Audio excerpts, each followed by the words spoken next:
Okay, question about installing a knock sensor on my EFI conversion. I bought myself a Bosch sensor, and I've seen a few threads where, people do mount them on the underside of the heads. They mount the knock bridge underneath, but I'm not going to do that on this one. I want to try the single knock sensor to see how it works. I know plenty of people do it. And you see them mount them under here, and then they mount the throttle plate on. Obviously you have to put a spacer in there, and they mount the throttle plate on top.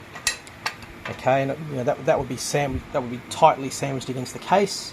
So I guess that's meant to pick up any knock events from either side of the engine. But my question is, does it need to be mounted underneath? Because if there's this thick aluminium spacer, as we know there is, then you have your shroud that goes on, then that goes on, and then this plate is bolted firmly and directly to the case on all hard aluminium points.